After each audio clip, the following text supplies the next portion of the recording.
Alright, magandang araw mga ka-tracker. Welcome sa ating YouTube channel. Ipakita ko lang sa inyo itong unit na available dito sa amin. So nakita ko lang ito dito sa may puno ng Acacia.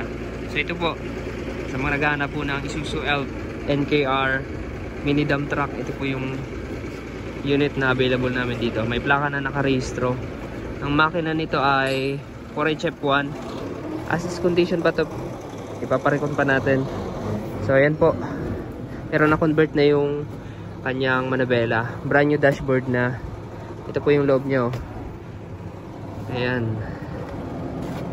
Tapos yung gulong niya, lock type rim, 5 stud. Tapos ang sukat ng gulong ay 195 by 85 R16. Nakamulya harap likod. And then disc brake yung unahan, yung likod, and drum brake. Tapos ito yung dump box. Chassis nya sariwa pa oh. Camel chassis. Sariwa yan oh. So yun po oh. Inalawang lang. Ito yung ating likod. Ayan, tailgate. May nakakabit ng grill sa taillight.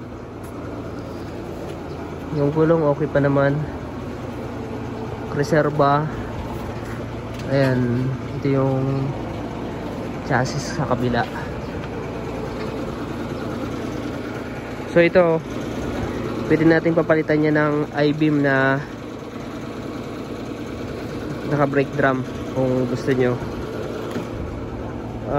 Ito yung kanyang specification. 4HF1 engine, NKR 66E. Hindi natin mapandar, pero ito yung makina niya, ipakita ko sa inyo.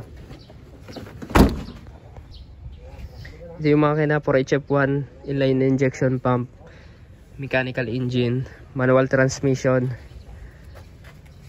Alright, 5 speed. Ayan o, ito yung engine bay nya. Radiator. Ayan. Ayan, nakakulan pa. Orig Japan pa to.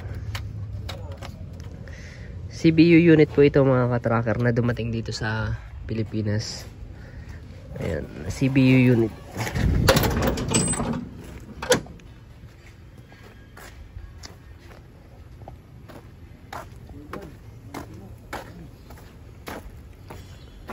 Ayan, yan ko buwang itsura ng unit. So pwede nating pa high side yan, padagdagan yung sidings, collapsible sidings po yan. So ganitong unit mga ka-tracker, pag recondition, so inaabot to ng 980,000 pesos. So sa mga interested, mag message lang sa ating FB page, Tracker Moto page. Right, so kung nagustuhan nyo itong video na to, paki-like, share, and mag-subscribe na.